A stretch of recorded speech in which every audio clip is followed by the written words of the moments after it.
Hi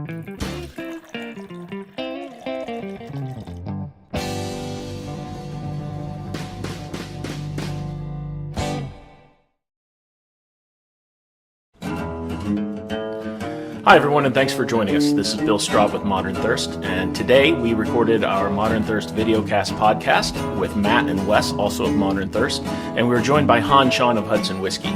We talked a little bit about Hudson Distillery and went through a tasting of the Hudson Baby Bourbon and the Manhattan Rye. If you like what we do, please consider supporting us on Patreon.com. And as always, please check us out at ModernThirst.com for hundreds of whiskey reviews and lots of news on your favorite whiskeys and beer. Thanks for joining us. We hope you enjoy. This will be available on YouTube if you're listening on podcast. And if you're on YouTube, you can find the audio of this on your favorite podcast channel. Thanks a lot. I hope you enjoy. ModernThirst.com. With us, we have Matt Gates, Modern Thirst co-founder, and Wes Jolly, our world whiskey aficionado. And we're very happy to welcome to the videocast today Shan of Hudson Whiskey. So I'm going to let everybody kind of go around and introduce yourselves. You can find me at Bill Straub on Twitter, or bill@modernthirst.com if you want to email me. This is Matt with Modern Thirst. Just Matt@modernthirst.com, and happy to be excited to be a part of this four-way podcast for the first time. And I'm Wes, and I'm the world whiskey writer, as Bill pointed out. And I'm at Wes@ModernThirst.com, and on Twitter at WesModernThirst. All right, and I guess that leaves me. I'm Shan. I'm the Hudson Whiskey Ambassador, and I am Han@HudsonWhiskey.com. Pretty easy, and you can find me on Twitter, although I very rarely tweet these days, or on Instagram, Facebook, at COLDMTN. That's Cold Mountain, COLDMTN. Very good. Well, we're real happy that you could join us today, Han. And we actually have a couple of your products that you and your company were gracious enough to send us so that we can do an on-air tasting. But first, we thought we'd talk a little bit about Hudson Whiskey, and maybe you can tell us a little bit about the distillery and the way you guys operate and what's going on there in New York. Certainly. Well, you guys may know that Hudson Whiskey, of course, was the very first whiskey to be made in New York after repeal, right? So that terrible experiment we call Prohibition here in the States, ended back in 1933, and fast forward some 70 years later when Ralph Orenzo and his partner Brian Lee started up Tuttletown Distillery. And Tuttletown Distillery is just up about 75 miles north of where I am right now, as the crow flies at least, in the heart of the Hudson Valley, a little town called Gardner, not too far from New Paltz and Hyde Park, where the Culinary Institute is, across the Hudson River. Beautiful agricultural area, and there's an old 1788 grist mill that anchors this beautiful property that Ralph purchased with the idea of starting a climber's ranch. And basically, I won't go down that rabbit hole, but he had one plan, and the neighbors kind of didn't like his first idea. But the elegant plan B that came to be is, the first distillery, again, in New York after Prohibition, and Hudson Whiskey, of course, the first whiskey to be made since Prohibition. And basically, we work with local farmers there in the Hudson Valley and in our surrounding kind of beautiful agricultural valley, to source local grains, local corn and rye and wheat, and we make all our whiskey there at Tuttletown, grain to glass, and have since day one. It's been about a dozen years since the first Hudson Whiskey hit the shelf, and it's evolved quite a bit over the years. I think a lot of folks might know us as producing little tiny 375 ml bottles back in the bad old days when we only had enough to fill a few bottles at a time and sell them for an exorbitant price. But you know what? We've never apologized for kind of how we did it and where we came from. Nowadays, of course, all of our whole range of bourbons and ryes are in 750 ml bottles at a pretty reasonable price, and we're available now in 50 states and some dozen other countries around the world. And of course, very recently, William Grant & Sons, the venerable maker of Glenfiddich and the Balvenie and Hendrick's Gin, Scottish family-owned company, acquired Tuttletown Distillery and Hudson Whiskey and a handful of other products that we make there at Tuttletown, as well as our beautiful restaurant, visitor center, all that fun stuff. We are now very, very happy, frankly, to be in the William Grant family. Very good. It's very exciting. We looking at Wes and I were talking about before we went live, actually, looking at the two products we have today, the Manhattan Rye and the Baby Bourbon. They're both 100% single grain, correct? No. That is something that a lot of people still believe, and I do my best always to be as transparent as possible and accurate about our evolution. When we started out, we were, in fact, making an all-corn bourbon, where we were pitching an amylase, an enzyme to help convert the starches to sugars during mashing, to make them available for the yeast to eat them and produce the alcohol. I won't get into too much chemistry here on the podcast, but I'm sure some of our nerdy listeners would love to dig in. But nowadays, in fact, our baby bourbon is a 90% corn, 10% malted barley mash, and our rye is essentially its mirror image, 90% rye, 10% malted barley. So interesting and a little bit unusual in that our corn has neither rye nor wheat in the mash bill, and our rye, of course, has no corn. Little less unusual nowadays that you see some of these 95.5 rye mash bills.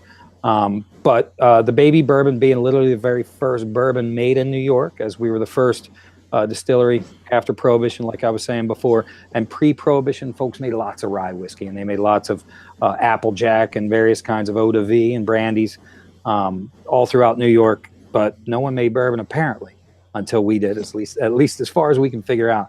And it is a 90% corn bourbon with neither rye nor wheat in the mash bill.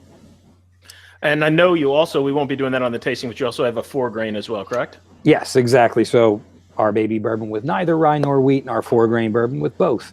I think early on with Ralph and Brian, and then Ralph's son Gable, who's my predecessor actually in my role, I think they were very intent on bringing stuff to the shelf, to the back bar that would earn its way, onto that shelf or back bar that was distinctive, that offered something new and interesting, that wasn't just, hey, here's our version of what folks in Kentucky have been doing a long time very, very well. So that was really, it's always been a driving force. What can we do that's a little bit different, that's going to bring a different flavor profile, something that fills a gap? I know I've noticed some craft distillers now, just in the last year or so, it's becoming more common to play around with mash bills, but I've seen that 4 grain on the shelf for a while now, so you guys were definitely kind of ahead of the curve on that. I like to think so. And of course, Jim Murray choosing the, very, very lovely 4 grain from E.H. Taylor, the 4 grain bourbon out of Buffalo Trace Distillery. I've been enjoying just telling folks who want to try Jim Murray's Whiskey Bible, Whiskey of the Year. You might have trouble finding that, but you can find ours. And if you want to get a gander at what a 4 grain bourbon does, when you have that nice balance of spice between the rye and the smoothness of the wheat, it's fun. It's something I've always enjoyed, and for the whiskey nerds out there, there are a lot of fans of our 4 grain bourbon. But we're gonna sip our baby bourbon tonight, I suppose. That works for me. Matt, Wes, you guys have any questions? Mashes on the way? What's that? Do you have some other mashes on the way then? Without a doubt. One of the things that comes along with this acquisition by William Grant and Sons is resources, is the encouragement to experiment, to innovate a little bit. And literally one of the first meetings post-acquisition I had sitting down with a guy named Justin Miller from William Grant, who is kind of overseeing the integration, if you will, and then our chief distiller at Tuttletown, Brendan O'Rourke, who's really an unsung hero when it comes to the evolution of Hudson Whiskey, to winning the awards it's won lately, and really just bringing it kind of into up to a new level, if you will. Brendan has been with Tuttletown since 2000. He is a bit of a baby face. People think he's younger than he is, but he is young. He's in his early 30s, and he's a graduate of the Culinary Institute. And we sat down and just started dreaming. He's always tinkering. We're always playing around up in Tuttletown, making small batches of things. And I think when you talk to some other craft distillers, or any distiller really, they'll tell you that experimenting, playing around, innovating, it's easy. You're having fun. The harder part, quite frankly, is bringing something to the shelf, to building that commercial pipeline, to making sure that you have the consistency and creating the plan and figuring out the resources, and then going to the distributor and getting it in their book, all that fun stuff.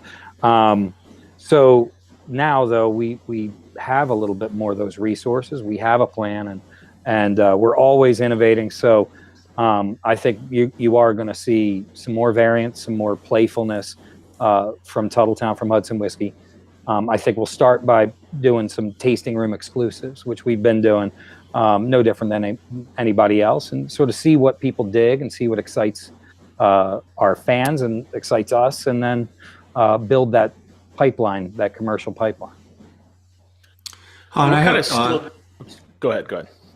Han, this is Wes. I know when you first started out, I'm not sure if this is still the case, that you were aging your whiskeys in smaller barrels. Is that still the process? Are you looking at changing that and going you've been in existence for quite a few years now. I was wondering if you could share a little bit about that.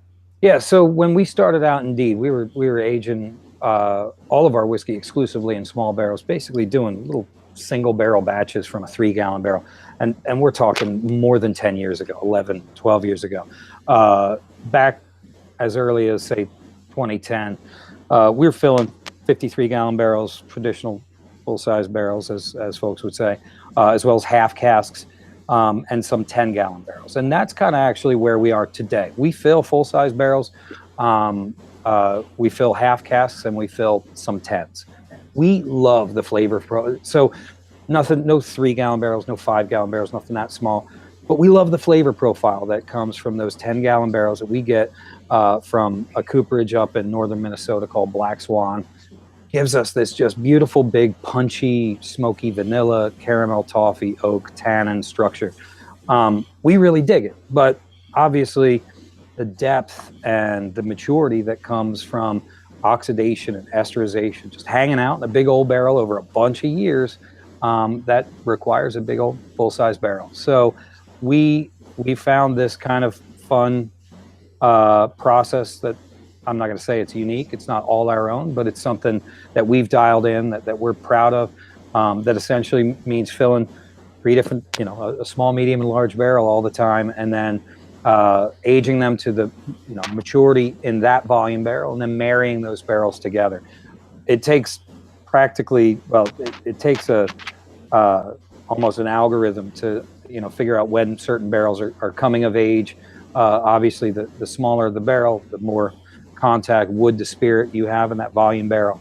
But then bringing that together with a 53-gallon barrel that's 6 years old, that's laid down, that has maturity, that has the kind of depth and can be that blank canvas upon which we might be able to paint with those smaller barrels that have a little bit more forward oak and tannins, but also that big smoky vanilla we dig. So yeah, we do still use some small barrels, but it's not exclusively in small barrels. And in fact, proportionally in a bottle, most of it's getting dumped out of traditional 53-gallon barrels at this point. But we haven't given up on our small barrels because we just dig them. And it's something that, again, brings a flavor profile that we enjoy and that's distinctive about Hudson. Thanks. That's great. Of course. What kind of still do you run in up there at Tuttletown?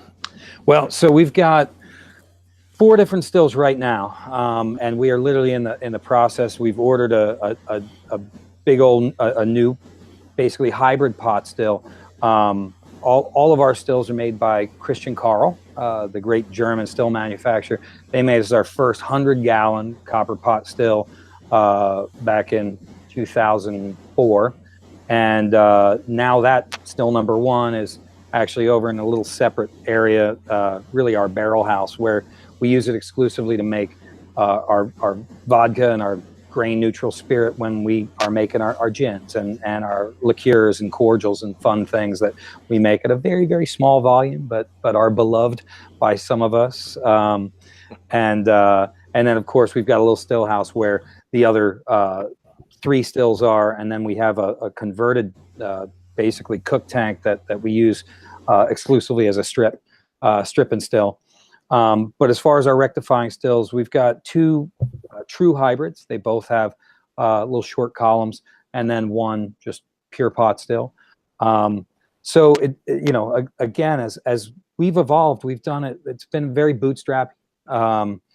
So consistency has never been a huge focus. It's been an aim, it's been an aspiration, but we've really kind of leaned towards, hey, as long as the liquid is getting better and better, as long as the trajectory is in the right direction, it's okay if there's some variations batch to batch. And I think we have found that. I mean, I'll be perfectly frank that I've been a fan for a long time.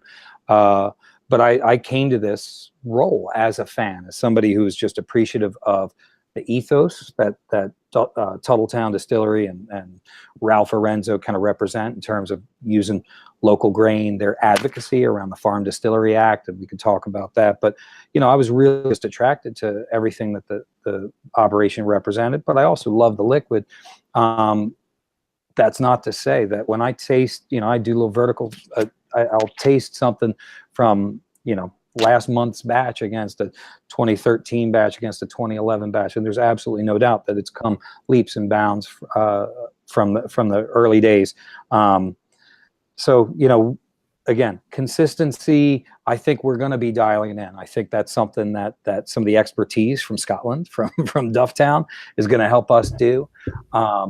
But I'm super, super proud of Brandon and the team there right now, just making some great juice on this kind of cacophony of different stills and mash tanks. And sometimes it looks a little Dr. Seuss in there. But yeah, that's a very, very long answer to a short question. But there you go. No, it's a good question. It's more curiosity than anything. I know Matt and I were on a tour. We have the Bourbon Classic here in Louisville coming up in a couple of weeks, and we did a media tour a couple of years ago. And we tasted side by side. It was from Heaven Hill. It was from their column still at the Bernheim Distillery versus the little pot still that they have in the Evan Williams Experience in downtown Louisville. Oh, sure. And you get using the same yeast and probably the same water and the same ingredients from the same sources. You get a completely different flavor between the two stills. So I always find it interesting to know, what people are running, what subtleties you can kind of detect between the different kinds. And if you're actually using more than one still or more than one kind of still and blending batches together, it could be pretty interesting. Yeah, massive difference, obviously, between a pure pot and a column still. So, like I said, we have basically a 4-plate and a 5-plate column on our two hybrids.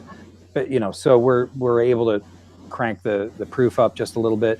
But we go whole mash. We distill on the grain in proper pot stills, certainly with every strip.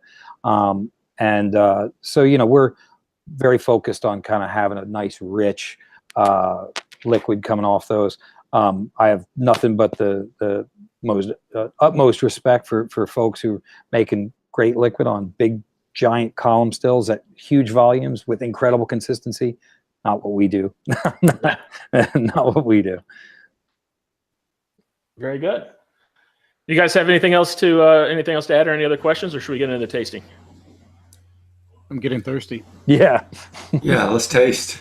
Please. All right. What do you want us to start with? We've got the Manhattan Rye and the Baby Bourbon. I think let's start with the Baby Bourbon. It's where we began, of course. So now, oh, look at that. I just figured, because I always get these questions, I'm just going to open this right here, show how easy it is, People. Well, I was just showing Wes when we first logged on. I had a pocket knife out and was about to cut my hand off, trying to get that open. I just wanted to get that done before I made a fool out of myself on it. Yeah. It's smart. You don't want blood spurting all over. No, look. It's the truth of the matter, and this is one of those things. When you come visit the distillery, you'll see that to this day our bottling line is run. It's all by hand, and we dip all these bottles by hand. It's the simplest kind of way that we've known how to do it, so we still do it that way.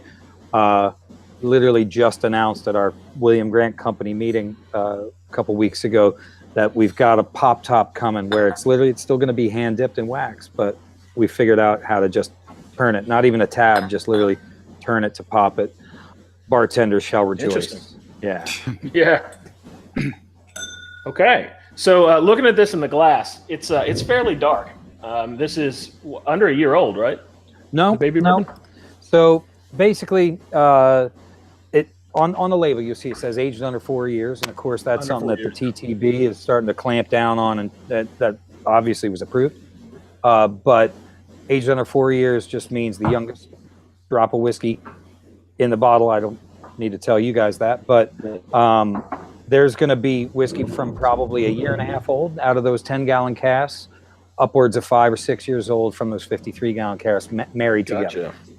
So, I saw and the of year course- 17 on the back, and I assumed that it was distilled in 2017, and that made it a year old. But obviously, No, that was there's probably the year of bottling or release here of this. Yes, indeed, indeed.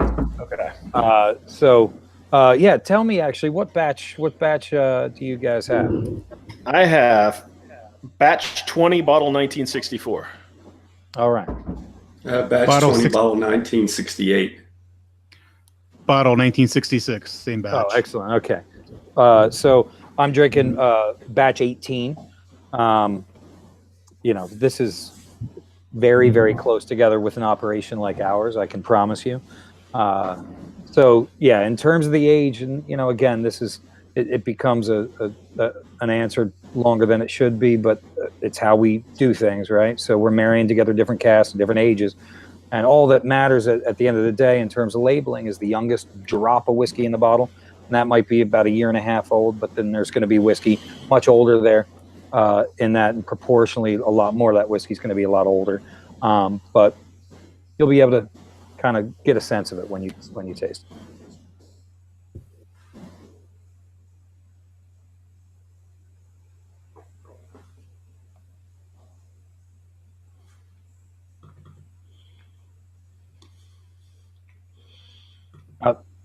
I think we may have lost Matt there. Not Matt. I'm here. Yeah, I see you. Oh yeah. Bill is frozen. Bill? But no, it starts off a lot of corn. I almost thought it was going to be the youngness, but then you get that smokiness, a little oakiness coming through. Mm-hmm.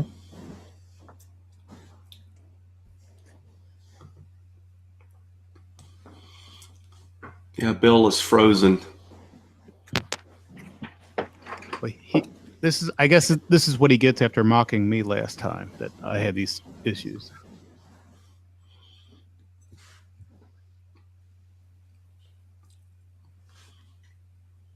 Bill, can you hear us? We're just sitting here sipping whiskey without you at this point. Oh, you're back. Last time I had the baby bourbon was probably 3 years ago at a tasting in Denver.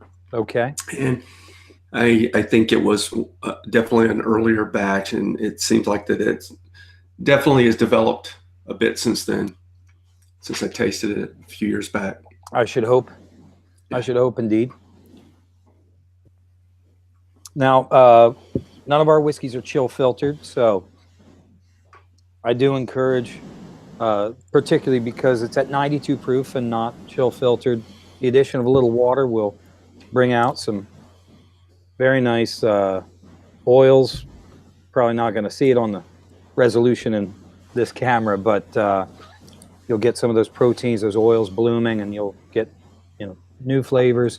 You might find some citrus notes, some real richness in terms of the mouthfeel that develops with the addition of just a couple drops of water. Now, was that a strategic decision to not chill filter it, or was that just from the early days, just you never did it? I suppose you could say it's both. In the early days, we didn't know how to have the capacity to. As we've developed, it's a quality that we really like. It's something that, again, I think is distinctive about Hudson, in that we like making whiskey that tastes like what it's made of. You get that corn quality. We're sourcing some really nice grains, including heirloom grains from farmers that we break bread with that are right here in the Hudson Valley, right up there in the Hudson Valley. And so, pot distilling it on the grain from those local grains. We really want to try to capture that, not chill filtering it, allowing those oils and that richness to kind of come on through, is part of it. Looks like Bill might be back. Well, I'm not sure what else Welcome back, Bill. when I was gone, but How was the I haven't upside tasted down this. world? Something's going on with my router down here, so I don't know what's going on. That's all right. We've just been sipping whiskey. The whiskey while I was gone. All right. I get a lot of corn on the citrus on the nose that kind of surprised me a little. Definitely corn, but I get a sweet kind of lemon zest. Mm-hmm. Yeah, I'm not sure if you even heard me. I was mentioning that certainly with the addition of water, that citrus will really pop. Mm-hmm. I'll try a little splash of water here. Please. Being the World Whiskeys guy, I do a lot of Scotch tasting and stuff. And one of the things I noticed on the nose of this, that I get in a lot of Scotches too, I get almost this grassy element a little bit on the nose with that sweetness of the corn. Mm-hmm. Yeah, when we sip the rye whiskey, that'll be even more predominant. But hopefully, you'll find it a little balanced with a little bit more of that spice that you'd expect, but also fruitiness and more like baking spice, not so much just pepper, but a variety of different spices. That water really does bring out the lemon in that, the zest. Right? Mm-hmm. It brings out I don't know if this is the grassiness at West is almost like a cereal grain, like oats, or it's probably the barley, I guess. Yeah, I mean, you definitely get a little of that sweetness and that kind of cereal top note. Cheerios, Honey Nut Cheerios. I mean, literally, I get that kind of Honey Nut Cheerios note on this. I also get it on our 4-grain bourbon. But I ain't mad at it. I hope y'all find it pleasant. No, the splash of I think water. that corn goes right to a real sugary sweetness, and I don't know if citrus is what I'm getting, but it's more of a tropical fruit. But then I do get barrel and smoke at the end. Have you splashed yours with water yet, Matt? Yes, I have. I thought that really kind of calms the corn sweetness a little bit. It really brings out those kind of fruity notes, and the oats, the cereal grains or grassiness really popped too when I did that. Yeah, I really liked adding a touch of water to it. I thought that really enhances some of the flavors of it. Sure enough. Yeah, I think this is it's not a precious bourbon. It's one that quite frankly I think does great with a splash of water. And I encourage folks, first of all, I think everyone should drink their whiskey however they enjoy drinking their whiskey. But this is something that in the summertime on a couple of rocks, ain't nothing wrong with that. It opens up nicely, and again, it's at 92 proof, so it's got a little proof before you're just watering it down. You've got a little room there to play.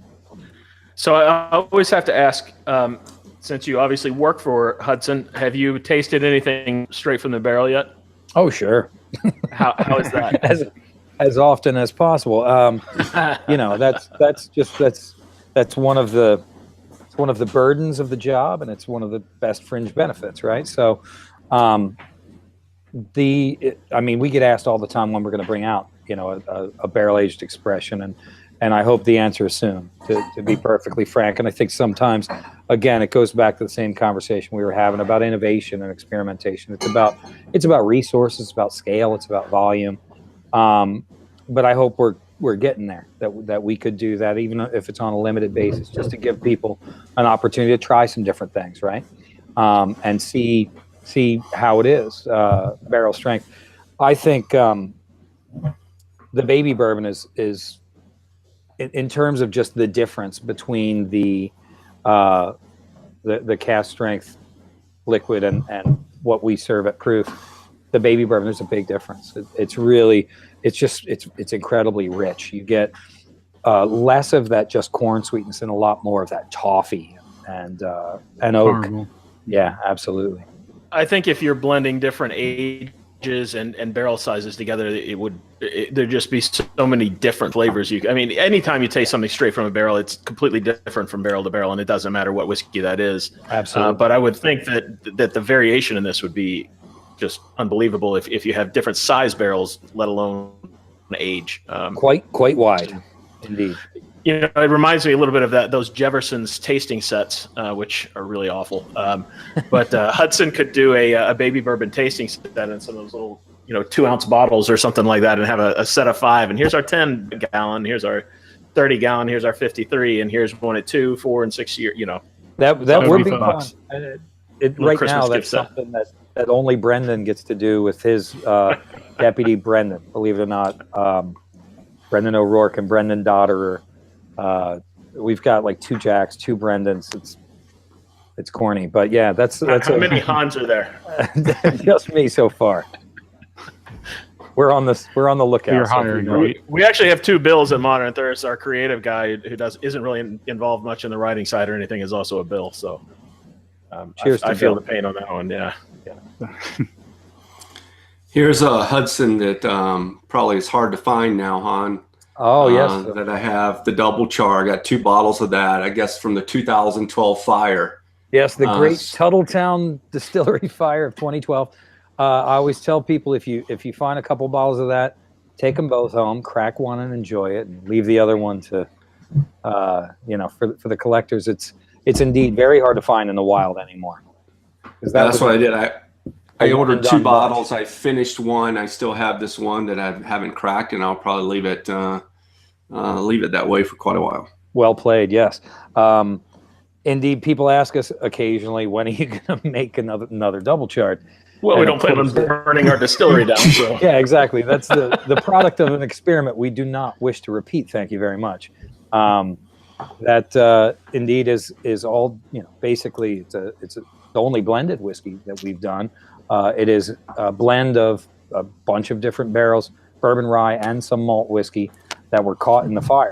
And so the double charred refers, of course, to the fact that the barrels were charred on the inside on purpose, and on the outside, not so much in that fire. But thanks to some quick-thinking firefighters who saved those barrels, we did set them aside in one of our rick houses and watched kind of how they aged a little differently, a little different angel share, evaporation rate, and change in proof on those barrels. And the flavor is different.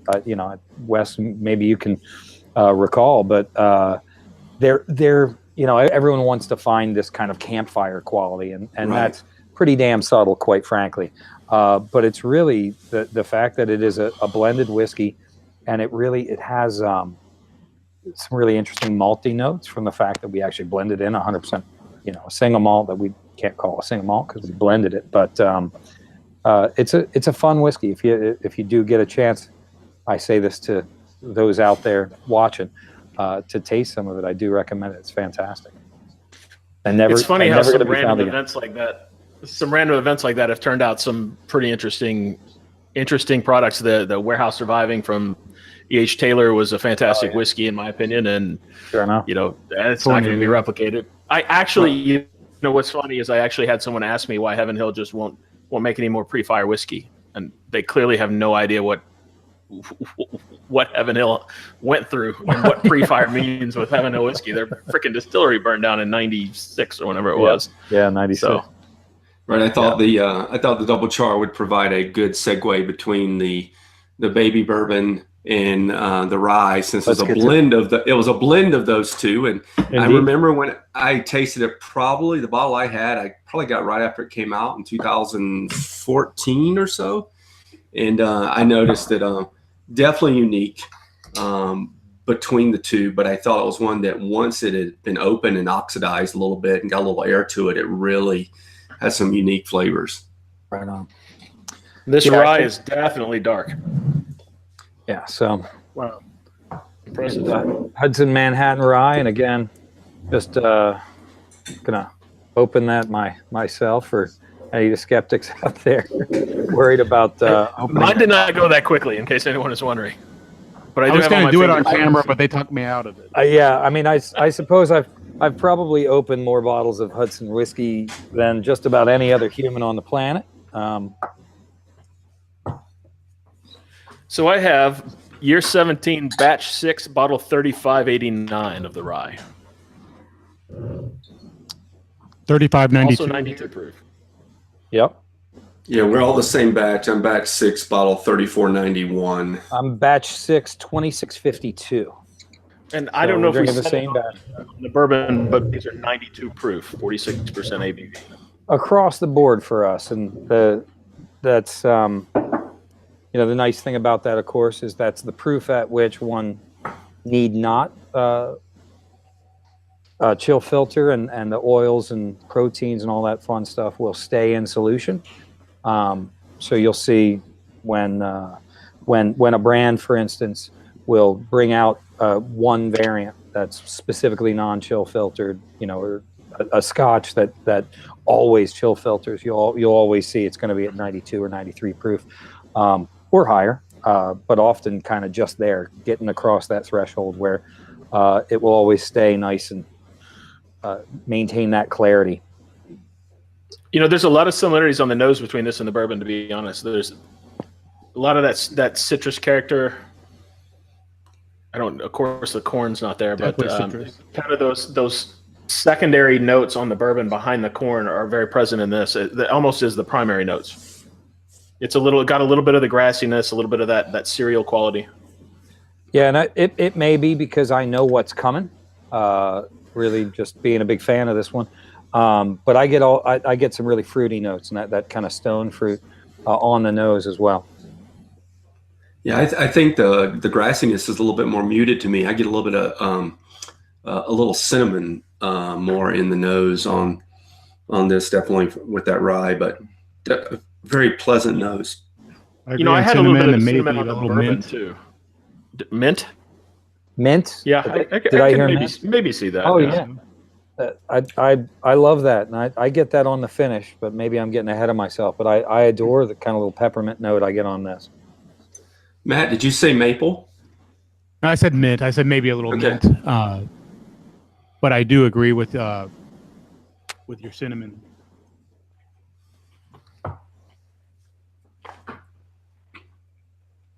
Mm-hmm. Yeah, definitely a mint eucalyptus type note on the taste. Oh, yeah. Yeah, that menthol kind of brightness, that cooling when you breathe out. So one thing I like about this that I will say is you mentioned earlier the really common mash bill for rye these days at 95.5 that MGP kind of pioneered and everyone's trying to copy now. Yeah, the lack of corn essentially in a commodity rye, right? It was right. No one made that thinking that they were going to bottle it. I know also rye is kind of difficult to distill on its own. It's a brat. So obviously the barley's in there with it, but people add that corn. All these Kentucky distilleries do because they feel like it has to relate to bourbon.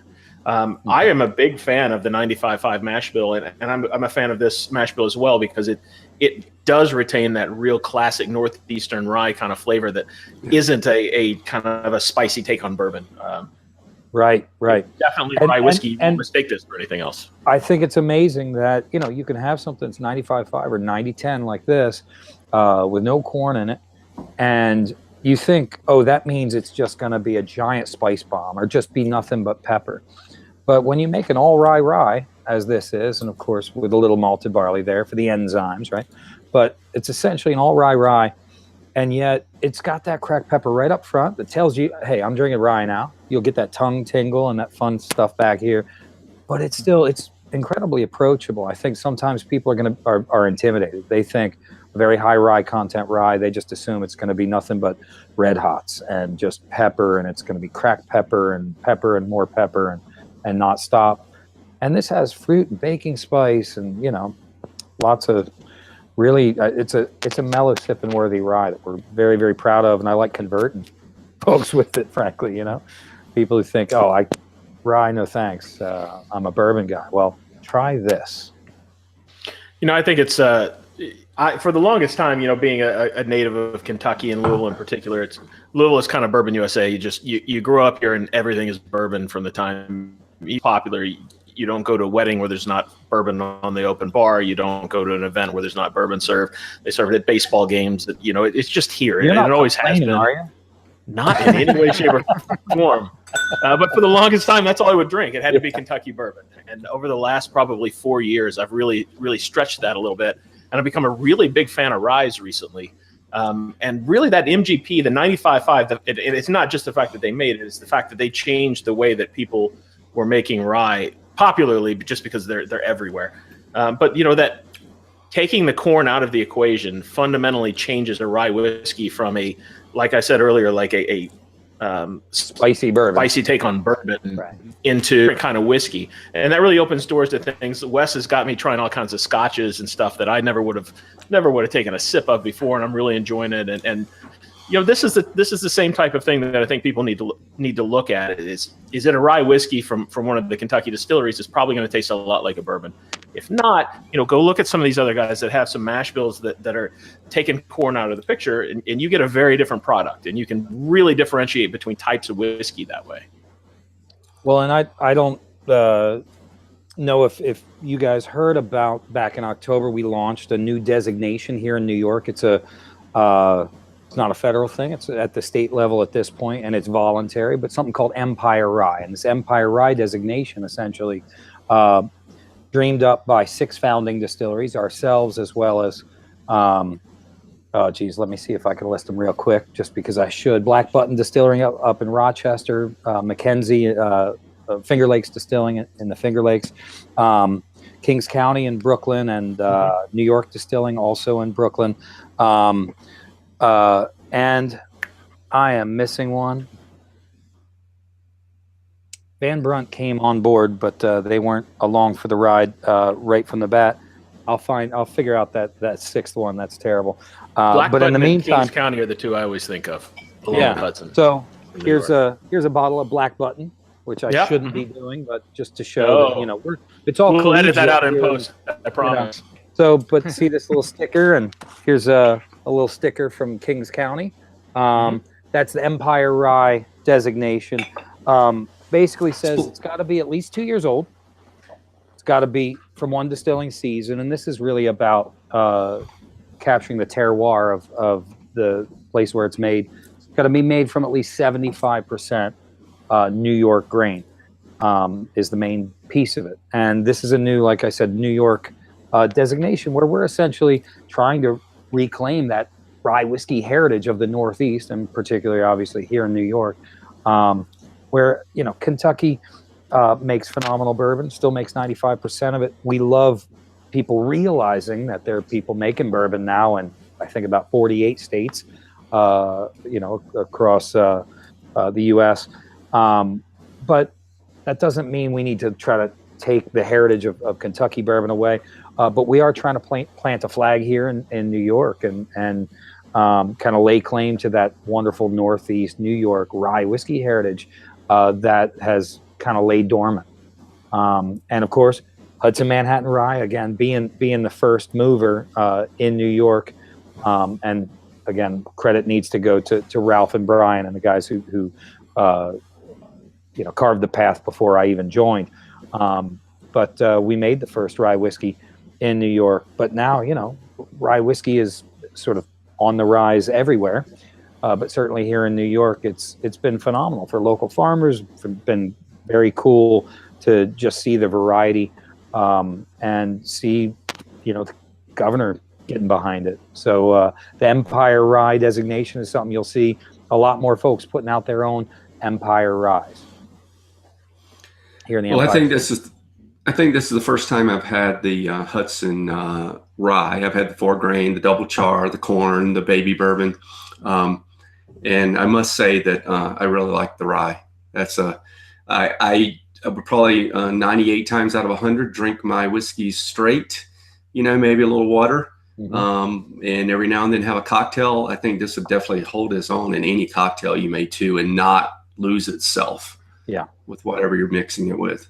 It's called Manhattan Rye for a reason. And, that was partly to lay claim to our New York heritage in a very obvious way. But I think also for Ralph, he wanted to remind folks, proper Manhattan should be made with rye whiskey.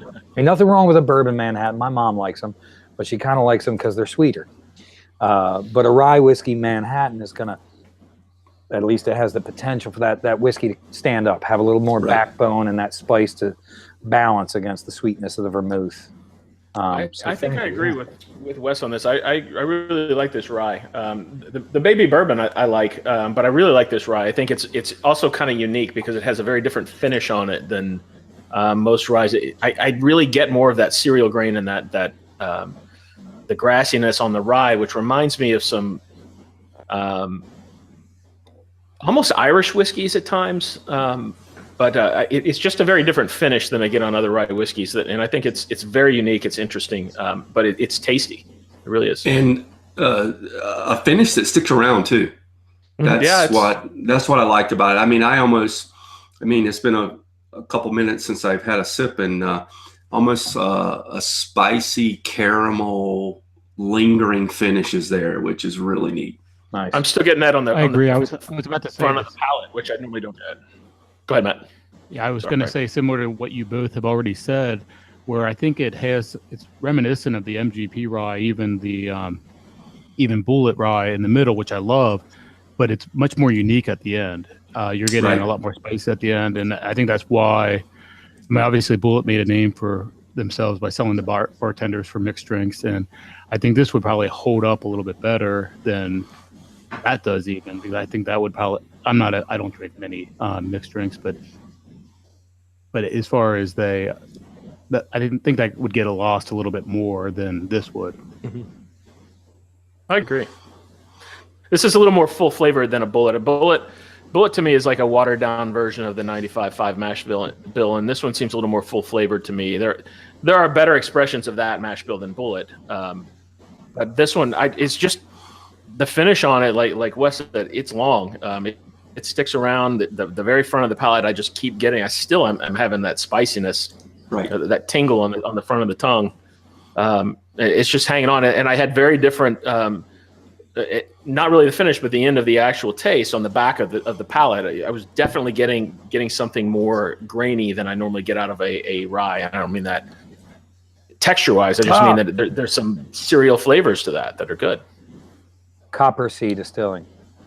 There are neighbors in New Paltz.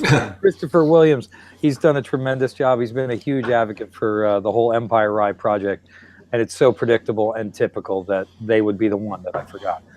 Anyway, they make some delightful, true craft whiskey products right down the road from us at Tuttletown. So Copper Sea, yes, okay. So I named all 6, but I'm glad y'all enjoyed our rye because we're proud of our rye. Without a doubt, we're proud to see New York kind of making a name for itself with a lot of distilleries bringing out very distinctive ryes that harken back to those pre-prohibition rye whiskeys that were so popular and then just literally went away, vanished, disappeared forever. I will a bunch of decades. I had the baby bourbon a few years ago, and this is I think it's definitely evolved a lot since then. But I think the flavor profile has become a little more sophisticated the last time I had it. The rye is excellent. The baby bourbon too, as well, from what I remember. It's just a much rounder flavor profile than it was when I had it. It seemed young at the time. It seemed a little underaged and underdeveloped, and this certainly has come a long way. So it's kind of hard to put into perfect words, but there's a period where craft distillers now go from being just making whiskey to making sophisticated whiskey, and Hudson's very clearly well past that infancy stage. They're clearly in the sophisticated whiskey stage based on these two. Thank you. And it's very interesting, and it does have a unique flavor profile that I don't remember tasting in other products, and being able to differentiate yourself in today's American whiskey climate. Good luck with that, because everybody and their brother's making a whiskey now. So it's true. Being able to stand out. It's exciting. It's fun to watch. It's it's cool to see all the new company, and it's really fun to be in a position where we're literally just rooting for our ostensible competitors because they're our peers first, and a rising tide lifts all boats. But indeed, there is that period of time where, you can maybe get by on your craft bona fides and trying to do something different and interesting. But at the end of the day, after you've been around a dozen years, we got to be able to put something on the shelf and have somebody pull off that stopper, pour themselves a dram, and say, "Hey, that's fantastic. I haven't tasted anything like that, and I'll add that to my repertoire because that's really delicious." And I hope we're there, but obviously we're not going to rest on any laurels. But I appreciate tasting this remotely with you all. I'm glad you enjoyed it. Well, thank you so much for joining us. You guys have anything else to cover or talk about? Matt or Wes? Just thank you, Han. I appreciate the opportunity and getting to chat with you about your whiskeys. My pleasure. Yeah, thank you, Han. I'm interested to see what you guys do in the future, but for now, these will do just fine. Without a doubt. Well, please, you're all invited to come up to Tuttletown anytime. Just let me know. Be in touch. Like I said, Han at HudsonWhiskey.com. I think you guys got my info, but be in touch and come see us in the Hudson Valley. That sounds great. All right. Thanks, everyone. Thanks for joining us. As always, remember, you can always support us by going to patreon.com/ModernThirst. Check us out at ModernThirst.com. We have hundreds of whiskeys reviewed and tasted on the site, as well as the latest news and reviews of beer, whiskey, wine, you name it. There's probably something on the site. But check us out. Thanks for listening, and you guys have a great day. Cheers.